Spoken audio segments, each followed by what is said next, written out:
Olá, saudações amigos e amigas, em nome incomparável de nosso Senhor e Salvador Jesus Cristo, aqui para o estudo 15º, os dois grupos remidos, a verdade que muitos ignoram.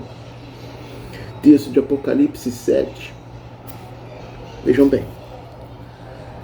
E se você interpretou Apocalipse 7 da forma errada? A sua visão de todo o Apocalipse pode estar comprometida?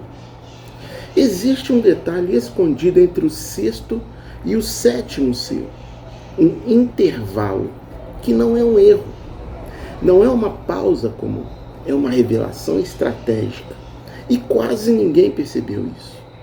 Enquanto muitos estão focados apenas nos juízos, Deus interrompe tudo para mostrar algo completamente diferente. Então ele mostra dois grupos, dois destinos, dois caminhos dentro da mesma tribulação. E aqui está o ponto mais sério. Se você confundir esses grupos, você erra a cronologia, erra a interpretação e pode até errar sua própria aplicação espiritual. Então este estudo não é opinião pessoal, é uma exposição direta das Escrituras. Então a pergunta é: você está pronto para ver o que sempre esteve ali, mas passou despercebido? Os dois grupos remidos, mas ninguém te contou isso. Então, e se o capítulo 7 de Apocalipse não estiver onde você pensa que está? Você está lendo a sequência dos selos, tudo parece seguir uma ordem lógica, o sexto selo termina e você espera o sétimo. Mas então algo estranho acontece. A ordem simplesmente para. E surge um intervalo, uma pausa, uma quebra total de expectativa. Mas por quê? Quem são esses dois grupos que aparecem ali? Porque Deus interrompe a cronologia justamente nesse ponto. E o mais intrigante, o que isso revela sobre o restante da semana? O capítulo 7 de Apocalipse não é continuação direta, é uma passagem parentética, que significa uma explicação inserida no meio da narrativa. Permita-me um adendo explicativo. As passagens parentéticas na Bíblia são trechos inseridos dentro de uma narrativa principal que funciona como uma espécie de parêntese explicativo.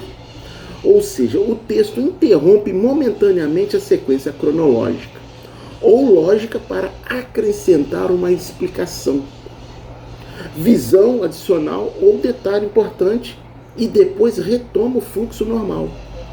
Em termos simples, é como se o texto dissesse: antes de continuar, você precisa entender isso aqui. Um exemplo. João saiu às 7 horas. Ele sempre sai cedo porque o trânsito é intenso. E chegou ao escritório às 8 horas. Né? Então, ele sempre sai cedo porque o trânsito é intenso, explica algo e depois a narrativa continua normalmente. Mas aqui está o detalhe que muita gente ignora. Isso não é apenas um parêntese, é uma revelação estratégica. Enquanto o mundo caminha para o juízo, Deus mostra algo completamente diferente. A redenção acontecendo em paralelo ao caos. Então dois grupos aparecem. E eles não estão ali por acaso. Eles são a chave para entender o que vem depois. E também o que está acontecendo nos bastidores. E aqui vem a virada. Essa pausa não quebra a história, ela expande a história. Ela revela o que os selos não mostram. Ela antecipa eventos que ainda vão se desenrolar ao longo da semana. Mas então surge a pergunta que muda tudo. Esses grupos já existem ou ainda vão existir? Eles estão na terra ou já estão diante do trono? e qual deles, se algum, se aplica a você. Porque se você errar a interpretação aqui, você condena, você erra toda a sequência do Apocalipse. E o mais importante, enquanto muitos estão focados apenas nos juízos, Deus está revelando quem será preservado e quem será transformado. E no meio desse silêncio, entre o sexto e o sétimo selo, uma mensagem escondida começa a emergir. Uma mensagem que a maioria passa despercebido. Mas a questão é, você percebeu ou também deixou passar? Então, vamos ler Apocalipse 7, versículo 1 a 8, 144 mil judeus selados. Depois destas coisas, depois da era da igreja, vi 4 anjos em pé nos 4 cantos da terra, retendo os 4 ventos da terra, para que nenhum deles soprasse sobre a terra, nem sobre o mar, nem contra árvore alguma. Vi também outro anjo subir da banda do sol nascente, o qual tinha o selo do Deus vivo. Ele clamou em alta voz aos 4 cantos, aos 4 anjos, a quem fora dado o poder de danificar a terra e o mar, dizendo: não danifiqueis a terra, nem o mar, nem as árvores, até que tenhamos selado a testa dos servos do nosso Deus. Então ouvi o número dos selados, que eram 144 mil de todas as tribos dos filhos de Israel. Até aqui. Então você já percebeu isso?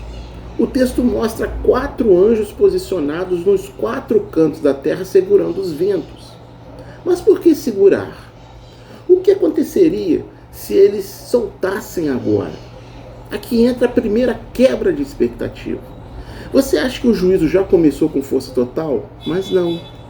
Ele está sendo atrasado. E não por acaso. De repente surge outro anjo. Não é um detalhe qualquer. Ele chega com autoridade e declara: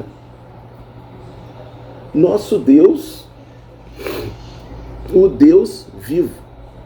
Ou seja, esses 4 anjos não são caóticos, nem independentes. Eles operam sob comando direto de Deus.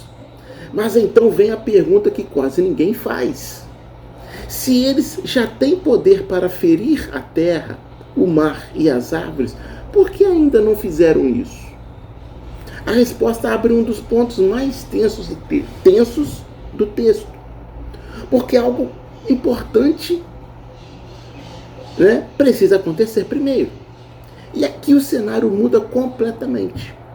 Antes de qualquer destruição, antes das trombetas, antes do colapso, Deus marca pessoas específicas. Não é simbólico, não é genérico. São 144 mil judeus selecionados com precisão absoluta. E aqui vem outra quebra de expectativa. Muitos pensam que isso tem a ver com a igreja, mas o próprio texto desmonta essa ideia. Nenhuma tribo está ligada à igreja. Esse grupo aparece depois do arrebatamento da igreja. E mais impactante, eles continuam na terra enquanto o juízo acontece. E a igreja já foi arrebatada depois destas coisas. Então agora pense comigo. Se todos os salvos em Cristo já foram arrebatados, quem são esses que ficam? E por que Deus os mantém aqui? A tensão aumenta. Porque o motivo do selo não é honra, não é status, é sobrevivência. O anjo ordena: não toquem na terra antes que eles sejam selados. Ou seja, o juízo está literalmente esperando por eles. E agora vem um detalhe assustador. Quando a 5ª trombeta soar, há uma ordem clara: não ferir aqueles que têm o selo. Então deixa isso entrar na sua mente. Isso significa que todo o resto será atingido. Mas esses 144 mil não. Por quê? Porque eles fazem parte de um plano que ainda não foi totalmente revelado. E aqui está o ponto que muita gente se perde. Eles não são apenas preservados, eles têm um destino definido. Porque mais à frente, eles aparecem no céu, diante do trono, depois das trombetas. Mas isso levanta uma pergunta inquietante. Se eles não foram arrebatados, como chegaram lá? Como? O que aconteceu entre o selo e o trono? O selo na testa. Mas e se não for simbólico? Então pare e pense nisso por um segundo. E se aquilo que muitos tratam como espiritual for, na verdade, visível aos olhos humanos? Isso muda tudo. Porque aqui está a quebra de expectativa. Você foi ensinado a pensar em marca, como algo simbólico, mas o próprio texto insiste no contrário. Não há nenhuma indicação de simbolismo. Ao contrário, tudo aponta para algo literal, real e identificável. Agora vem a pergunta que incomoda. Se até os seres que saem do abismo conseguem reconhecer esse selo, como ele poderia ser invisível? Isso não faz sentido. E a Bíblia já deu esse padrão antes. Lembra do sinal em livro de Êxodo? O sangue dos umbrais das portas não era simbólico. Ele era visível.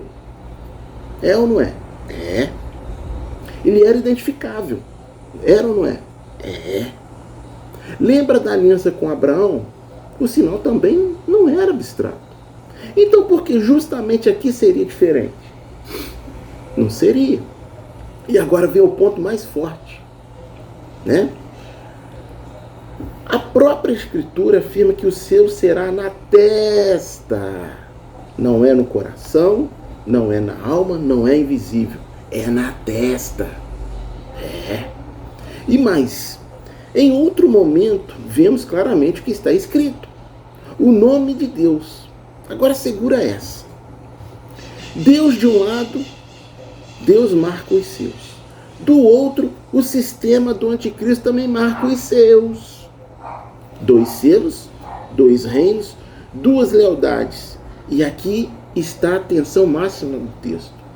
Por que o anticristo ficaria tão furioso com esses 144 mil? O que há nesse selo que provoca perseguição direta? Talvez porque eles serão intocáveis durante os juízos. Enquanto o mundo sofre, eles permanecem de pé. Você consegue imaginar o impacto disso? Caos, juízos caindo, destruição por todos os lados. E no meio disso tudo, um grupo que não pode ser atingido. Isso não gera curiosidade, gera ódio. E é exatamente aí que tudo escala. O tal anticristo reage, o anticristo cria sua própria marca, esse anticristo tenta eliminar aqueles que carregam o selo de Deus, mas aqui vem um detalhe que quase ninguém percebe. Esse selo não é apenas proteção, é um prazo, sim, um limite, porque chega um momento em que esses 144 mil desaparecerão da terra, ou melhor, desaparecem da terra, e aparecem diante do trono de Deus. E isso levanta uma pergunta perturbadora. Se eles foram protegidos de tudo, por que precisam ser retirados depois? O que vai acontecer na sequência que nem mesmo o selo os manterá aqui? Então vamos ler Apocalipse 7, versículo 9 a 17. Os santos da grande tribulação.